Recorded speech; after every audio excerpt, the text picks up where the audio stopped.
오후 예배에 함께 살펴볼 하나님의 말씀은 민수기 14장 1절에서 10절까지의 말씀입니다. 제가 가진 성경으로는 구약성경 217면에 있습니다. 민수기 14장 1절에서 10절까지의 말씀, 제가 먼저 1절 읽고 다 함께 2절 읽으시면서 교독하도록 하겠습니다. 제가 먼저 1절 읽겠습니다. 온 회중이 소리를 높여 부르짖으며 백성이 밤새도록 통곡하였더라. 이스라엘 자손이 다 모세와 아론을 원망하며 온 회중이 그들에게 이르되 우리가 애굽 땅에서 죽었거나 이 광야에서 죽었으면 좋았을 것을 어찌하여 여호와가 우리를 그 땅으로 인도하여 칼에 쓰러지게 하려 하는가. 우리 처자가 사로잡히리니 애굽으로 돌아가는 것이 낫지 아니하랴. 이에 서로 말하되 우리가 한 지휘관을 세우고 애굽으로 돌아가자 하매 모세와 아론이 이스라엘 자손의 온 회중 앞에서 엎드린지라. 그 땅을 정탐한 자 중 눈의 아들 여호수아와 여분의 아들 갈렙이 자기들의 옷을 찢고 이스라엘 자손의 온 회중에게 말하여 이르되 우리가 두루 다니며 정탐한 땅은 심히 아름다운 땅이라. 여호와께서 우리를 기뻐하시면 우리를 그 땅으로 인도하여 들이시고 그 땅을 우리에게 주시리라. 이는 과연 젖과 꿀이 흐르는 땅이니라. 다만 여호와를 거역하지는 말라. 또 그 땅 백성을 두려워하지 말라. 그들은 우리의 먹이라. 그들의 보호자는 그들에게서 떠났고 여호와는 우리와 함께 하시느니라. 그들을 두려워하지 말라 하나 온 회중이 그들을 돌로 치려 하는데 그때 여호와의 영광이 회막에서 이스라엘 모든 자손에게 나타나시니라. 아멘. 오늘도 오후 예배에 나오신 모든 성도님들을 주님 이름으로 환영하고 축복합니다. 이 시간 듣는 말씀을 나에게 주시는 말씀으로 사모하는 마음을 가지고 주님이 주시는 은혜와 축복을 마음껏 누릴 수 있기를 간절히 소망합니다.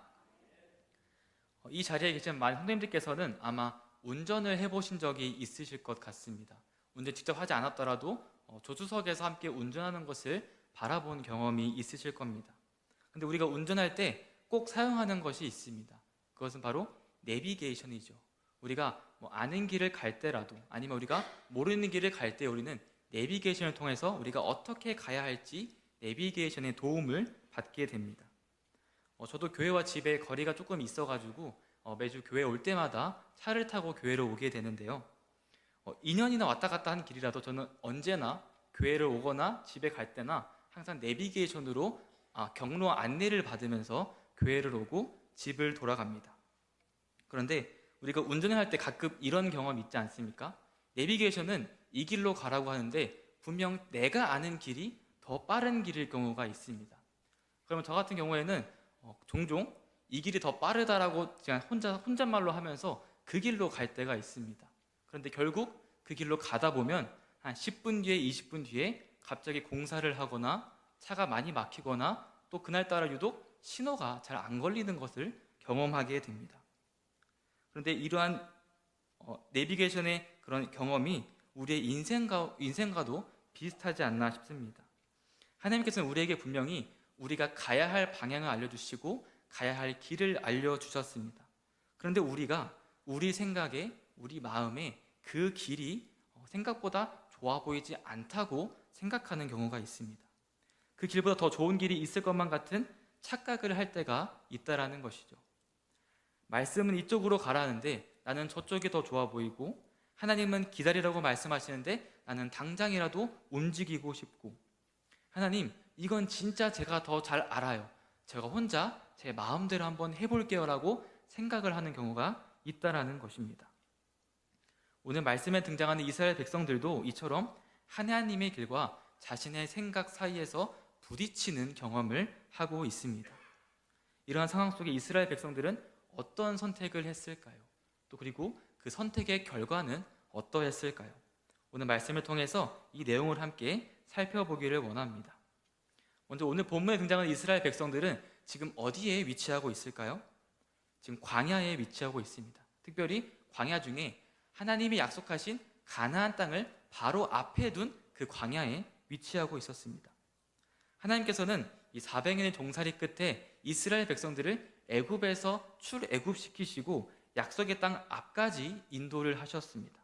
그리고 이제는 남은 한 걸음만 더 가면 하나님이 약속하신 그 땅이 이스라엘 백성들의 땅이 되게 됩니다. 그럼 이 상황 가운데 있는 이스라엘 백성들의 기분은 어떠해야 할까요? 당연히 기쁨과 행복으로 가득해야 하지 않을까요? 그런데 오늘 1절 말씀에 보게 되면 이렇게 이야기합니다. 온 회중이 소리를 높여 부르짖으며 백성이 밤새도록 통곡하였더라. 성도님들은 언제 눈물을 흘리시나요? 저는 생긴 것과는 다르게 파워 F여가지고 눈물이 좀 많은 편입니다. 그래서 영화나 드라마를 볼 때 가끔씩 눈에 눈물이 맺히곤 하는데, 특별히 제가 영화를 보는 거 좋아하는데 일전에 제가 친구와 함께 이 스파이더맨이라는 영화를 보다가 영화관에서 정말 흐느끼며 울어가지고 옆에 친구가 조금 창피했던 경험이 있습니다. 근데 우리가 눈물을 흘릴 때에는 여러 가지 이유가 있는 것 같습니다. 특별히 이 감정 때문에 눈물을 흘릴 때는 크게 두 가지의 이유가 있습니다. 첫째는 슬플 때, 둘째는 기쁠 때입니다. 우리는 상처를 받거나 큰 아픔을 겪을 때에도 눈물을 흘리고, 내가 오랫동안 노력하고 꿈꿨던 일이 이루어지거나 너무 큰 감동을 받았을 때에도 눈물을 흘립니다. 그럼 지금 이스라엘 백성들이 흘리는 눈물은 어떤 의미의 눈물일까요? 지금 이스라엘 백성들은 소리를 높여 부르짖으며 밤새도록 통곡을 하고 있습니다. 이 말은 지금 이 약속의 땅인 가나안 땅을 눈앞에 두고 행복해서 감격의 눈물을 흘리는 것이 아니라 오히려 슬픔으로 가득해서 통곡을 하고 있었다는 것이죠. 왜 그랬을까요? 그들에게 있어서 지금 가나안 땅은 하나님의 약속으로 보이지 않았기 때문입니다. 지금 이스라엘의 상황은 이 12명의 정탐꾼들이 먼저 가나안 땅을 정탐하고 돌아온 상황이었습니다. 정탐꾼들이 그 땅에서 본 것은 젖과 꿀이 흐르는 아주 풍요로운 땅, 그리고 엄청나게 견고한 성읍과 큰 주민들이 살고 있는 땅이었습니다. 그리고 이 중 10명의 정탐꾼들은 그 정탐한 내용을 보고하면서 우리는 저들에 비하면 메뚜기와도 같습니다라고 보고하였고, 이 말을 들은 이스라엘 백성들은 이 현실이라는 큰 벽에 가로막혀서 정탐의 진정한 의미를 깨닫지 못하고 가나안 땅 사람들을 향한 두려움만이 커져만 갔던 상황이었습니다. 하나님께서 이스라엘 백성들에게 이 가나안 땅을 정탐하라고 말씀하신 이유가 무엇이었을까요? 너희가 가나안 땅 이곳저곳을 살펴보면서 너희가 앞으로 이 땅을 정복하는 전쟁을 할 때 어떻게 전쟁을 할지 세부적인 전략을 세워봐라 하고 하나님께서 정탐꾼을 보내셨을까요? 하나님께서는 모세에게 정탐을 명하실 때 이렇게 말씀하셨습니다. 민수기 14장 2절 말씀에 사람을 보내어 내가 이스라엘 자손에게 주는 가나안 땅을 정탐하게 하되, 여기서 우리는 주눈에 주목할 필요가 있습니다. 이 주눈은 현재 진행형으로 하나님께서는 가나안 땅을 이미 이스라엘 백성들에게 주고 있는 중이심을 표현하고 있는 것입니다. 따라서 하나님께서 이스라엘 백성들에게 정탐을 명하신 이유는 내가 약속한 그 땅이 그냥 말뿐인 허공의 약속이 아니라 실제로 존재하는 은혜의 자리다라는 것을 직접 보여주기 위해서 정탐을 보내셨던 것입니다. 이 약속의 실체를 보여주기 위해 젖과 꿀이 흐르는 땅인 가나안 땅으로 먼저 가서 보라고 명하셨던 것이죠. 그러나 이스라엘 백성들은 그 의미를 깨닫지 못하고 그 하나님의 약속을 잊어버리고 당장 자신들 눈앞에 보이는 견고한 요새, 자신들보다 훨씬 크고 강한 군사들을 바라보면서 이 부정적인 현실 속에 슬픔으로 통곡하고 있었던 것입니다. 사랑하는 성도 여러분, 사람은 누구나 눈앞에 있는 것이 가장 커 보입니다. 연약한 갓난아이는 아직 너무나 어리기에 당장 눈앞에 있는 소파가 자신이 오르지 못할 것 같은 에베레스트처럼 느껴질 것입니다. 그리고 시간이 지나 학생이 되어서 세상을 좀 더 넓게 볼 수 있을지라도 당장 눈앞에 있는 시험이 그들에게 가장 크게 느껴지죠. 다 큰 성인으로 다르지 않습니다. 어른들도 많은 경험을 통해 그들의 세상은 아이들과 비교했을 때 매우 넓어졌지만 여전히 직장, 돈, 건강, 가정 등 당장 눈앞에 있는 것들이 가장 크게 느껴지지 않습니까? 이스라엘 백성들도 이와 마찬가지였던 것입니다. 하나님께서는 이 가나안 땅을 주시겠다는 그 약속을 주셨고 이스라엘 백성들은 그 약속을 믿고 이제까지 함께 걸어왔지만 정탐꾼들이 돌아와서 그 땅에 거인이 있다, 우리는 그들과 비교하면 메뚜기와도 같다라는 보고를 듣게 되자 그 약속은 온데간데 사라지고 그들의 눈앞에는 견고한 성읍과 자신보다 훨씬 큰 거인들만 가로막고 있게 되는 것입니다. 그런데 우리가 잘 아는 것처럼 이스라엘 백성들의 이러한 모습은 지금이 처음이 아니었습니다. 출애굽 이후에 그들은 늘 같은 반응을 반복했습니다. 홍해 앞에서도 우리는 이제 다 죽었다라고 이야기했고, 마라에서도 물이 쓰다고 불평했고, 광야에서도 먹을 것이 없다고 불평하며 원망했습니다. 하나님께서는 늘 신실한 약속으로 그들을 지금까지 이끌어 주셨는데, 이들은 늘 현실이라는 벽 앞에 불신의 씨앗을 품고 있었던 것입니다. 사랑하는 성도 여러분, 이러한 이스라엘 백성들의 모습이 혹 우리의 모습과도 닮아 있지는 않습니까? 우리의 신앙은 언제 가장 흔들리나요? 말씀을 몰라서요? 말씀을 듣지 않아서요? 사실 우리는 매주 예배를 드리고 교회에 오더라도 우리의 신앙이 흔들리는 것을 발견하게 됩니다. 우리가 흔들리는 이유는 그 들은 말씀을, 내가 본 그 말씀을 믿지 못하기 때문은 아닐까요? 기도는 하는데 불안이 더욱 커져만 가고, 찬양은 부르는데 그 가사가 마음에 와닿지 않고, 말씀을 듣는데 머릿속에는 불안과 걱정만이 커져만 갑니다. 하나님의 말씀이, 하나님의 약속이 이 불신이라는 안개 속에 가리워져 버린 것입니다. 그리고 이 불신은 우리를 어디로 인도할까요? 2절을 보게 되면 불신은 우리를 원망으로 인도하고 있습니다. 2절 말씀에 이스라엘 자손이 다 모세와 아론을 원망하며 온 회중이 그들에게 이르되 우리가 애굽 땅에서 죽었거나 이 광야에서 죽었으면 좋았을 것을. 이내 이스라엘 백성들은 자신들을 이끈 모세와 하나님을 원망하고 있습니다. 그리고 이 원망은 곧 왜곡된 해석을 불러일으킵니다. 우리 3절 말씀을 같이 한번 읽어보겠습니다. 어찌하여 여호와가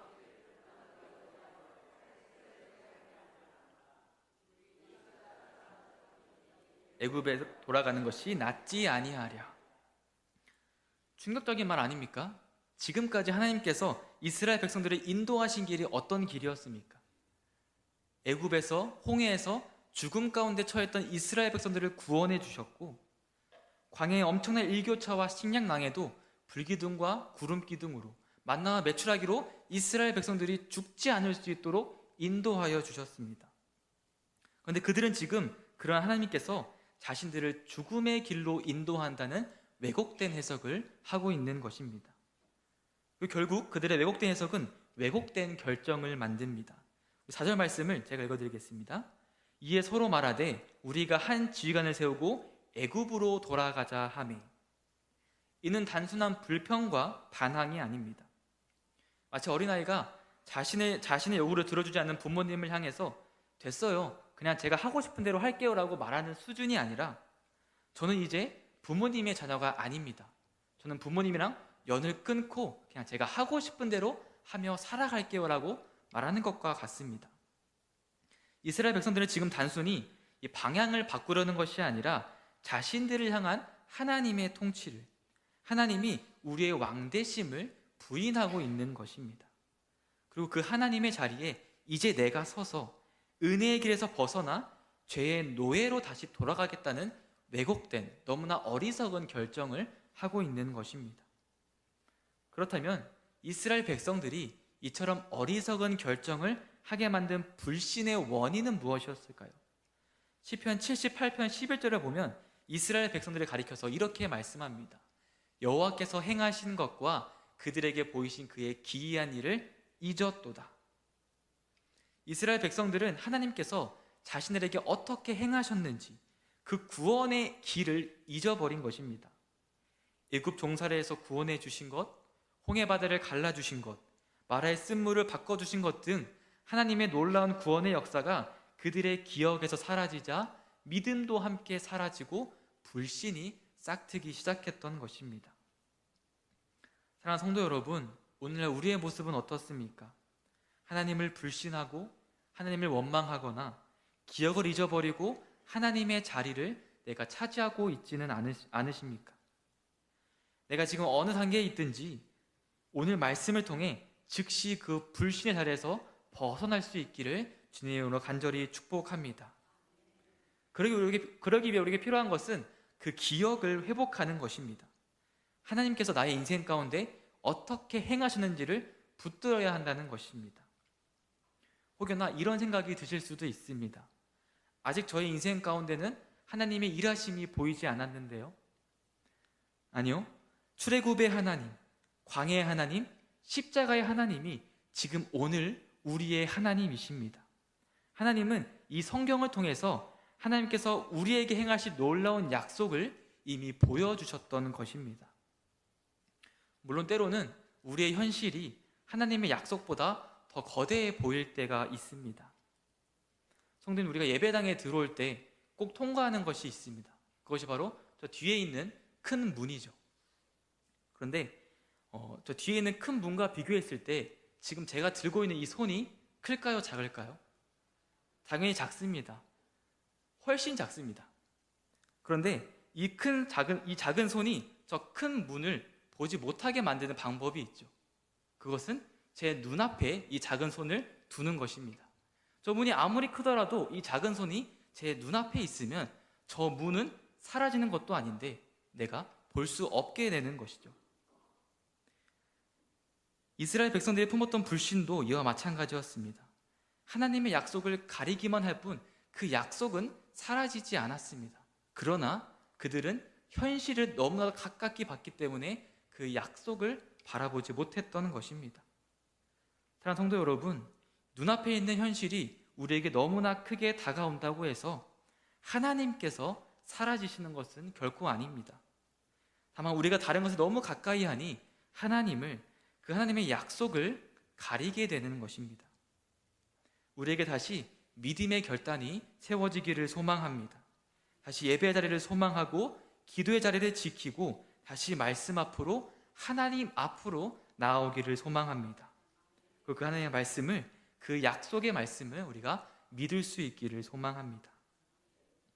이스라엘 백성들이 다 이해되지 않아도, 다 보이지 않아도 그들의 한 걸음 앞에는 분명히 가나안 땅이 있었던 것처럼 우리의 불신의 자리에 머물러 있지 말고, 우리가 원망의 자리에 머물러 있지 말고 그 약속의 땅을 취하기 위한 믿음의 한 걸음 한 걸음을 내딛는 우리 모두가 될 수 있기를 주님 이름으로 간절히 축복합니다. 다음으로 5절 말씀을 함께 살펴보도록 하겠습니다. 5절은 이 불신의 한가운데서 모세와 아론이 보여준 반응을 우리에게 보여줍니다. 우리 5절 말씀을 함께 읽어보도록 하겠습니다. 모세와 아론이, 사실 이 장면은 조금 의아합니다. 모세와 아론은 지금 백성들의 거센 불신과 원망의 소리를 듣고 있습니다. 백성들은 지금 우리를 왜 이 땅으로 끌고 와서 우리를 죽게 만드냐 하면서 소리치고, 심지어 그렇게 힘들게 탈출한 애굽으로 다시 돌아가자고 선동하고 있습니다. 이러한 상황에서 누구보다 더 화가 나는 사람은 바로 모세와 아론일 것입니다. 왜냐하면 그들은 하나님의 약속을 믿고 이제까지 이스라엘 백성들을 이끌었던 지도자들이기 때문이죠. 이제 약속의 땅인 가나안 땅이 바로 코앞까지 왔는데 그 앞에서 백성들이 하나님의 약속을 믿지 못하고 원망하고 다시 죄의 장소로, 애굽으로 돌아가려고 하니 그들의 마음이 얼마나 답답하고 화가 났겠습니까? 그런데 그러한 상황에서 모세와 아론은 아무 말도 하지 않고 그저 그 자리에서 엎드렸습니다. 모세와 아론이 백성들에게 할 말이 없어서 엎드렸을까요? 아니요, 오히려 그들은 할 말이 넘쳤을 것입니다. 너희가 홍해를 건널 때 그 길을 여신 분이 누구였느냐?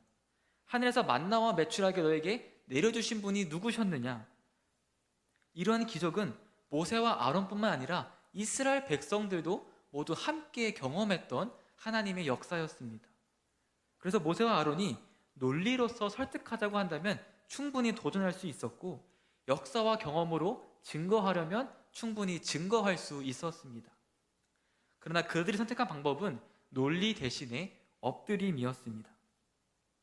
말이 아니라 믿음을 보여주었던 것입니다. 그들이 선택한 침묵은 포기가 아니었습니다. 엎드림은 절망이 아니었습니다. 그들의 엎드림은 이 모든 것을 하나님께 맡긴다는 믿음의 선언이었습니다. 왜냐하면 그들은 하나님의 약속을 기억했기 때문입니다. 아마 여기 성도님께서는 자녀들과 여러 문제로 대화해 보신 적이 있으실 겁니다. 거기 어떤 문제를 가지고 자녀와 이야기를 나눌 때 처음에는 어떤 마음가짐 이야기를 하시나요? 처음에는 내가 오늘은 절대 화내지 말고 차근차근 하나씩 아이를 설득해야겠다, 이런 마음으로 이야기를 시작하실 것입니다. 그리고 그렇게 자녀와 이야기하다 보면 자녀들의 반응은 어떻죠? 싫어요. 제가 왜요? 제 마음대로 할게요. 보통의 경우에는 이렇게 답변을 할 것입니다. 왜냐하면 제가 그랬던 것 같습니다. 그럼 우리는 부모님들은 어떻게 말씀하시죠? 어디서 엄마한테 말대꾸야. 그냥 아빠가 시키는 대로 해 라고 하면서 결국엔 논리로 설득하려 했지만 서열로 누르고 있는 모습을 발견하게 됩니다. 부모님의 처음 마음은 그런 게 아니었지만 왜 그런 결과가 나올까요? 제가 자녀들 입장에서 토로하자면 이 대부분의 경우에는 그 원인은 자녀에게 있습니다. 왜냐하면 사실은 부모가 아무리 논리적으로 말한다고 하더라도 이미 자녀는 듣지 않을 준비를 하고 있기 때문입니다. 이 완고한 마음을 가진 사람과의 관계가 이와 같습니다. 우리가 아무리 옳은 말을 하고 사실을 말하고 그들을 위한 말을 할지라도 다친 마음 앞에서는 논리는 그저 벽에 부딪힐 뿐입니다. 완고한 마음과의 대화는 논리로는 열 수가 없는 것입니다. 그래서 모세와 아론은 하나님께 엎드렸던 것입니다. 그 완고한 마음은 오직 하나님의 은혜로 열린다는 것을 알기에 하나님께 모든 것을 맡겼던 것입니다. 사랑하는 성도 여러분, 이러한 모습은 우리의 전도의 자리에서도 똑같습니다. 특히 우리가 아직 믿음이 없는 가족들을 전도할 때 더욱 그렇습니다. 믿지 않는 남편에게, 아내에게, 자녀에게 교회 가자, 함께 예배드리자 아무리 말해도 전혀 듣지 않기도 합니다. 그래서 여러 논쟁을 벌이다가 결국 짜증을 내고 있는 우리의 모습을 발견하기도 합니다. 하지만 그 모습은 결코 하나님께서 좋아하시는 모습은 아닐 겁니다. 그 순간에 필요한 것이 바로 모세와 아론처럼 하나님 앞에 엎드리는 것입니다. 내가 설득하지 못한 마음을 하나님께서는 친히 녹이실 수 있다는 사실을 기억하며 이 막히는 관계를 두고 하나님께 엎드려 기도할 때 하나님께서는 그 길을 열어주실 것입니다. 자, 성도 여러분, 혹시 지금도 마음이 갇힌 가족을 두고 계십니까? 내 말을 듣지 않는데 점점 지쳐가는 관계가 있으십니까? 오늘 말씀을 기억할 수 있기를 바랍니다. 이제는 말할 때가 아니라 엎드릴 때입니다. 엎드림이 가장 강한 믿음의 자세인 것입니다. 모세와 아론처럼 우리가 할 수 있는 모든 것을 하고 하나님 앞에 무릎을 꿇고 엎드릴 때 하나님은 우리가 열지 못할 문을 여시고 우리가 녹이지 못할 마음을 부드럽게 녹여주실 것입니다. 가장 완벽한 설득자이신 하나님께 우리의 모든 것을 맡길 수 있는 우리 모두가 될 수 있기를 주님의 이름으로 축복합니다. 이제 마지막으로 하나님께 엎드린 모세와 아론의 뒷모습을 따라서 믿음으로 일어선 두 사람, 여호수아와 갈렙의 고백을 함께 살펴보도록 하겠습니다. 먼저 7절 말씀입니다. 우리 함께 읽겠습니다. 이스라엘 자손의 온 회중에게 말하여 이르되 우리가 두루 다니며 정탐한 땅은 심히 아름다운 땅이라. 여호수아와 갈렙 역시 다른 10명의 정탐꾼들과 동일한 땅을 보고 돌아왔습니다. 견고한 성읍과 거대한 사람들, 강력한 군사력.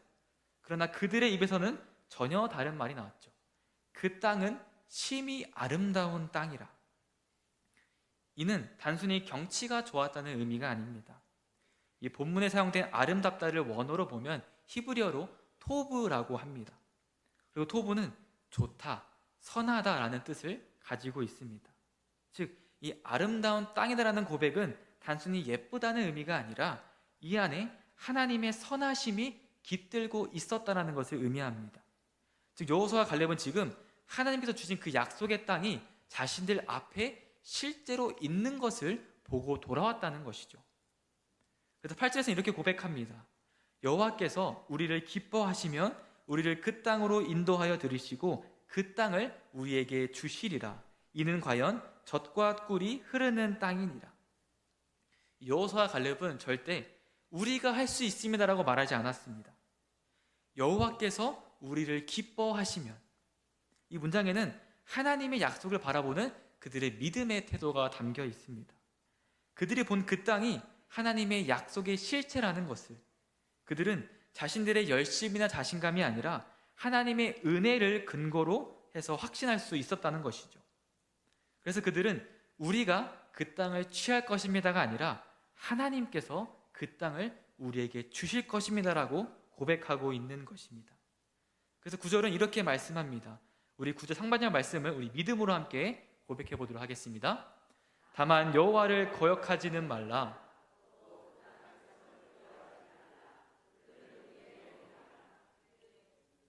네, 여기까지 읽겠습니다. 사랑하는 성도 여러분, 우리는 여기서 그들은 우리의 먹이다라는 말에 주목하길 원합니다. 이 불신으로 뒤덮인 사람은 내 눈앞에 보이는 문제를 벽으로 바라봅니다. 그러나 믿음으로 뒤덮인 사람은 그 문제를 먹이로 바라봅니다. 즉 문제는 우리가 하나님의 약속으로 가지 못하게 막는 벽이 아니라 우리의 믿음을 더욱 자라게 하는 하나님의 양식, 믿음의 영양분이 된다는 것입니다. 하나님께서는 우리의 삶 속에 결코 헛된 싸움을 허락하지 않으십니다. 그래서 고난은 오히려 우리의 믿음을 더욱 강하게 하는, 단련시키는 은혜의 통로가 되는 것입니다. 그래서 로마서 8장 28절 말씀은 이렇게 선언합니다. 우리가 알거니와 하나님을 사랑하는 자 곧 그의 뜻대로 부르심을 입은 자들에게는 모든 것이 합력하여 선을 이루느니라. 그렇습니다. 성벽이 높으면 높을수록, 거인이 크면 클수록 하나님의 일하심은 더욱 분명하게, 더욱 선명하게 드러납니다. 그래서 믿음의 사람은 현실을 불신의 재료로 삼지 않고 하나님의 영광의 재료로 바라보는 것입니다. 이를 오늘 본문 10절도 우리에게 보여줍니다. 온 회중이 그들을 돌로 치려 하는데 그때 여호와의 영광이 회막에서 이스라엘 모든 자손에게 나타나시니라. 여호수아와 갈렙의 믿음의 고백을 들은 이스라엘 백성들은 오히려 그들을 돌로 치려고 했습니다. 하지만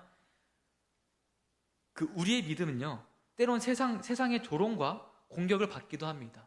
여호수아와 갈렙이 옳은 말을 했음에도 불구하고, 하나님의 약속을 말했음에도 불구하고 백성들에게 돌로 치임을 받을 것 같은 위협에 처한 것처럼 우리의 인생 속에서도 우리가 믿음을 지키면 지킬수록, 우리가 진리를 외칠수록 세상은 우리를 향해서 불편한 마음을 드러내기도 합니다. 하지만 하나님께서는 그 모든 상황도 여호와의 영광으로 덮어주시는 은혜의 하나님인 것을 우리가 반드시 기억해야만 합니다. 불신은 약속을 가릴 수는 있어도 우리를 향한 하나님의 영광을 막을 수는 없는 것입니다. 사랑하는 성도 여러분, 완고한 세상 앞에서 엎드림의 믿음을 지킬 수 있기를 소망합니다. 그 엎드림은 세상을 향한 항복의 엎드림이 아니라 하나님을 향한 믿음의 엎드림입니다. 마지막으로 본문 9절 하반절 말씀에 여호수아와 갈렙이 이렇게 고백합니다. 그들의 보호자는 그들에게서 떠났고 여호와는 우리와 함께 하시느니라. 그들을 두려워하지 말라 하나. 여호와는 우리와 함께 하시느니라. 이 고백이 우리의 모든 믿음의 결론이 되기를 간절히 소망합니다. 이는 단순한 위로의 말이 아니라 오늘날 이 말씀을 듣는 우리에게 주시는 하나님의 약속의 메시지입니다. 하나님은 모세에게도 떨기나무 가운데서 내가 너와 반드시 함께 할 것이다 약속하셨고, 여호수아와 갈렙에게도 함께 하실 것이라는 약속을 주셨고, 오늘 우리에게도 내가 너와 함께 할 것이다 라고 약속해 주고 계십니다. 그리고 그 약속은 이미 예수 그리스도 안에서 이루어졌습니다. 마태복음 1장 23절 말씀이 이렇게 말씀합니다. 보라, 처녀가 잉태하여 아들을 낳을 것이요 그의 이름은 임마누엘이라 하리라 하셨으니 이를 번역한즉 하나님이 우리와 함께 계시다 함이라. 이것이 바로 우리가 붙잡는 믿음의 핵심입니다. 약속을 이루신 하나님께서 우리와 함께 하신다. 이 믿음은요, 문제를 없애버리는 것이 아닙니다. 믿음은 문제 속에서도 나에게 약속하신 하나님이 나와 함께 하심을 바라보는 그 시선입니다. 자, 성도 여러분, 여호수아와 갈렙의 고백을 기억할 수 있기를 바랍니다. 그 땅은 심히 아름답다. 여호수아와 갈렙이 본 땅이 나머지 10명의 전사꾼의 본 땅과 달랐던 것이 아닙니다. 10명의 전사꾼의 말처럼 하나님이 약속하신 땅이 변하는 것이 결코 아닙니다. 그 약속을 바라보는 눈이 바뀌었던 것입니다. 하나님의 약속은 언제나 그 자리에 있습니다. 우리의 불신이 그 약속을 가리고 있을 뿐입니다. 그런데 사랑하는 성도 여러분, 불신이 가려놓은 안개를 주 앞에 내려놓고 믿음의 자리로 우리를 부르신 그 하나님을 기억하며 임마누엘의 약속을 다시 한번 붙잡을 수 있기를 주님의 이름으로 간절히 축복합니다. 지금 이 순간 두려움이 아니라 믿음으로 한 걸음 한 걸음을 내딛을 수 있기를 간절히 소망합니다. 예배의 자리로, 기도의 자리로, 순종의 자리로 나아갈 때 높아 보이던 그 문제들은 우리의 믿음의 먹이, 믿음의 양식이 될 것이고 세상의 조롱과 공격에도 하나님의 영광이 우리를 포근히 덮어주실 것입니다. 하나님이 언제나 그리고 반드시 우리와 함께 하신다는 그 하나님의 약속을 붙들고 약속의 땅을 주시는 그 하나님의 일하심을, 하나님의 역사하심을 우리의 삶 가운데 마음껏 경험할 수 있는 우리 모두가 될 수 있기를 주님의 이름으로 간절히 축복합니다. 우리 말씀을 기억하며 함께 기도하시겠습니다. 사랑이신 하나님 아버지, 오늘 말씀을 통해 우리의 불신을 깨닫고 보게 하심에 감사드립니다. 내가 더 잘한다고 착각하며 주님의 길을 벗어났던 우리의 부족함을 용서하여 주시옵소서. 이제는 우리가 다시 믿음의 눈을 들어 하나님의 약속을 다시 바라볼 수 있도록 도와주시옵소서. 현실의 벽이 아니라 그 안에 깃든 하나님의 선하심을 보게 하시고 모든 문제를 믿음의 양식으로 삼는 믿음을 허락하여 주시옵소서. 문제 앞에서 모세와 아론처럼 엎드리게 하시고 여호수아와 갈렙처럼 담대히 일어서서 믿음의 발걸음을 내딛는 우리가 될 수 있도록 도와주시옵소서. 이 모든 말씀 우리와 언제나 함께 하신다고 약속하신 예수 그리스도의 이름으로 기도드립니다. 아멘.